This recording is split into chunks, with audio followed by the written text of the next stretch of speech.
George Galloway has given a controversial interview to Novara Media. It included this exchange about homosexuality. So what specifically do you not like that's taught to children in schools? Well, I don't want my children prematurely sexualized at all. I don't want them taught that some things are normal when their parents don't believe that they're normal. Now, there's lots of things not normal. Doesn't mean you have to hate something that isn't normal. But if my children are taught that there's whatever the current Vogue number is, 76 or 97 or whatever the number of purported genders that exist, I don't want my children taught that. But are they taught that? Some of them are, yeah. Are they? Because there's a huge gap here between saying, I think kids should be going to school and taught that, not all relationships look like a heteronormative couple, male, female. There's a huge gap between saying they should know that there's lots of LGBT people in the world is very diverse, that's what it looks like, and you're saying 96 genders. There's a big gap in between, isn't there? Well, no, 3 of my children go to school, a Catholic school in Scotland, so they have some protections for the moment, although the SNP government's threatening to remove some of those protections. But my other 2 school children are taught in England things that I don't want them to be taught. And at an age I don't want to be taught. That relations, that gay relationships are exactly the same and as normal as a mum, a dad, and kids. I want my children to be taught that the normal thing in Britain, in society across the world, is a mother, a father, and a family. I want them to be taught that there are gay people in the world and that they must be treated with respect and affection as I treat my own gay friends and colleagues with respect and affection. But I don't want my children to be taught that these things are equal, because I don't believe them to be equal. Apart from anything else, the human race would no longer exist. If it was normal, then it would be the end of humanity over a couple of generations. Aaron, that's gone very far on Twitter. Lots of people talking about that clip. Some people saying it was a gotcha. I mean, you were asking just very open-ended questions, and he managed to find himself in a position where he's saying homosexuality is not normal. He thinks we should treat gay people with affection while being very clear that they're not normal. What do you make of it? What's the significance of that? Well, it's the first time somebody's claimed that I've cancelled them when I've conducted a 2-hour interview. There's a lot here to unpack, Michael, and I think people can make their own minds up. I don't want to speculate about it too much because, of course, the interview itself is out on Sunday at 3 p.m. I think it's a brilliant interview, by the way. Very informative, for me anyway. I asked these questions to George Galloway. I know he's a social conservative, and by the way, even though I don't agree with him on everything, particularly that stuff, I agree with a great deal of what he says on foreign policy.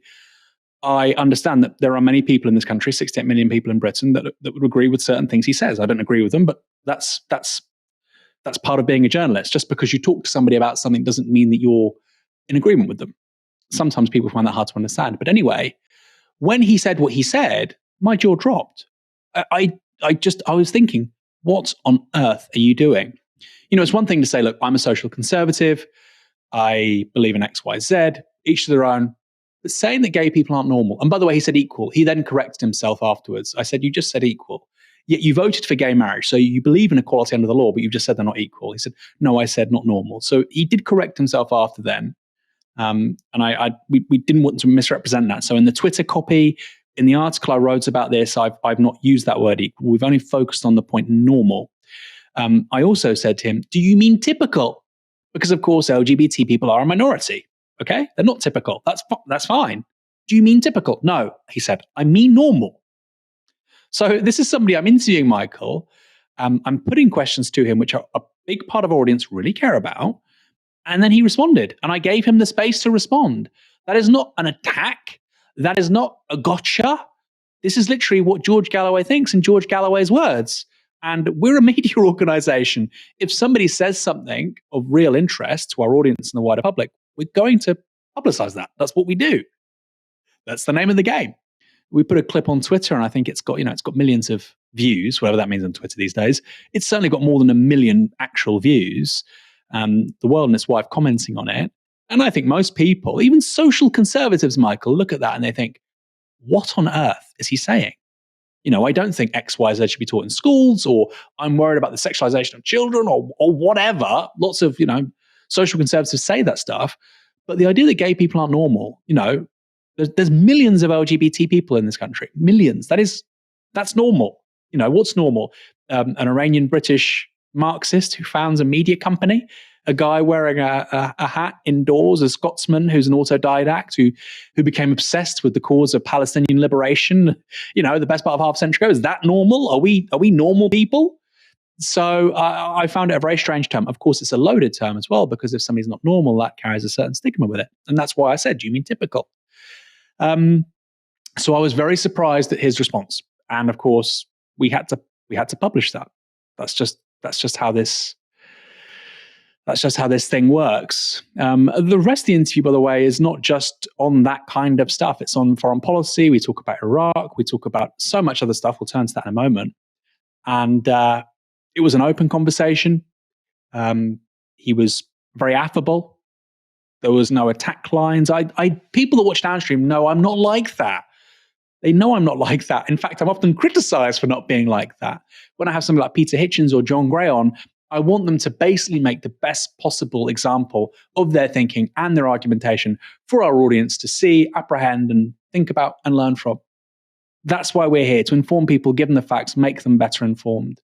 And so I was not trying to misrepresent or gotcha Galloway. All of the negative response to this, he has brought upon himself. There was a great tweet I saw, somebody has finally worked out how to undermine Galloway, let him talk at length. It's the opposite of Richard Madeley on GMB and trying to, prod and poke. No, this is what he thinks. Okay. That's what you think. I don't think it's okay morally, but I'm saying that's what you think. You're now attacking me for letting you communicate what you think to a broad audience. Clearly ridiculous. As you said, that wasn't all you talked about. Let's take a look at another clip from that interview. You mentioned Tony Blair. Did he ever want to invade Zimbabwe? Yeah, he told me so. When I'll tell you exactly where it was. Outside the gentleman's lavatory in the library corridor, just a couple of weeks before the invasion, when I had my last attempt to buttonhole him. And he said to me, I used to be able to mimic it.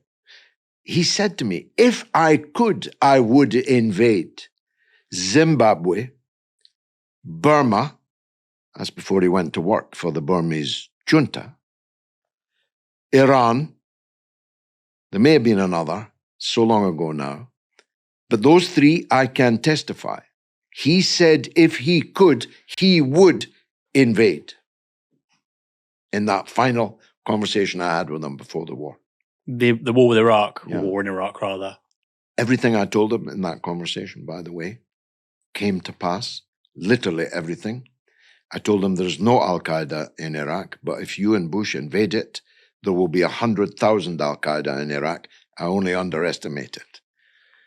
I told them that this Islamist fanatic mindset would cascade around the whole world, and I correctly predicted it will end up here in this building, which it did.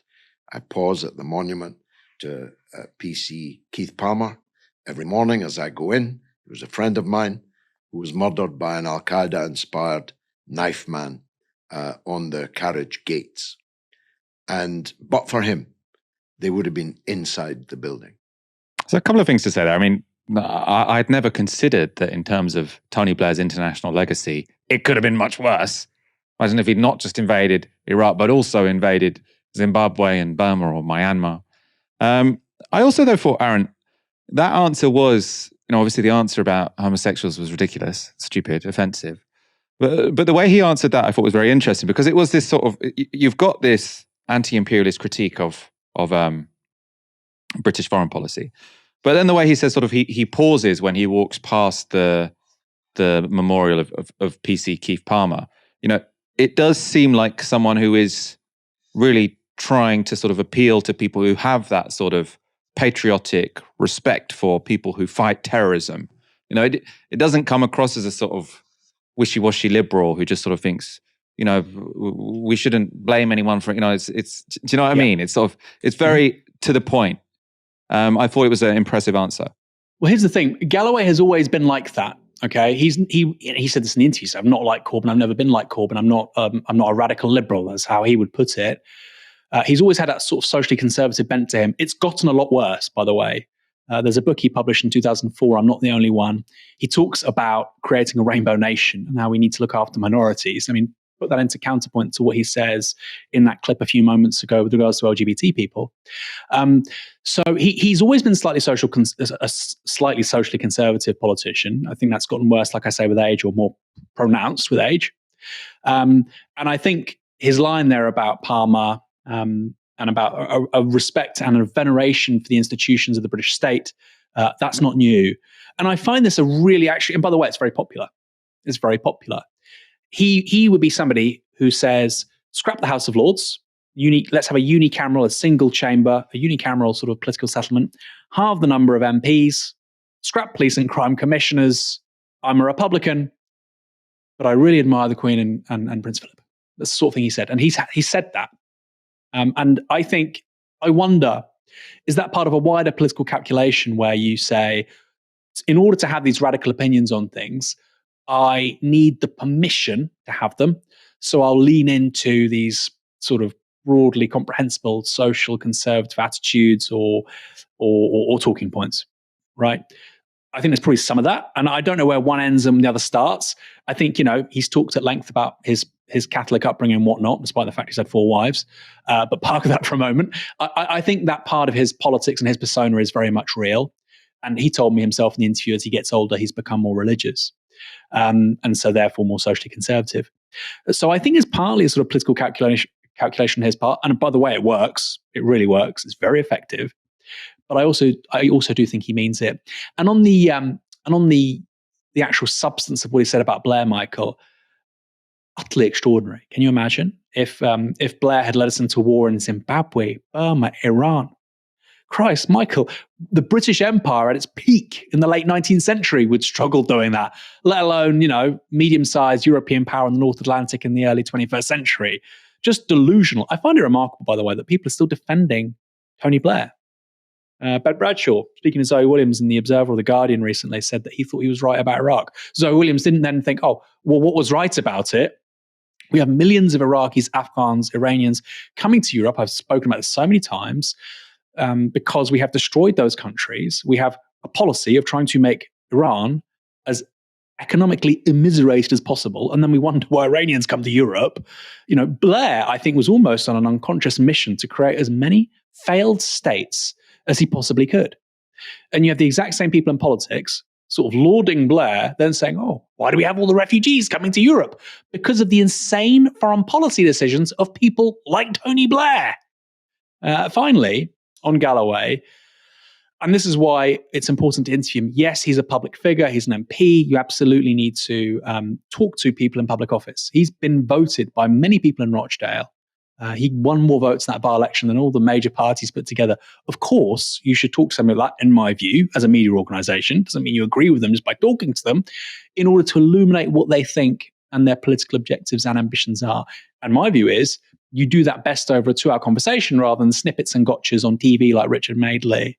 But I have to say, I really enjoy talking to older people like Mr. Galloway, like Peter Hitchens, like John Gray, and they don't always have to be on the left. You learn a great deal, not just intellectually, but literal facts about things that happened and aren't on Wikipedia and aren't in books, which are really useful. And I really enjoy it. And I look at Galloway almost with sadness. Actually, I think he's he's an immensely successful politician. He's been elected for 4 different constituencies. Churchill was the only guy who's beaten him, by the way. He was on 5. But I look at him with a certain sadness because I see somebody who could have been a game-changing national political figure.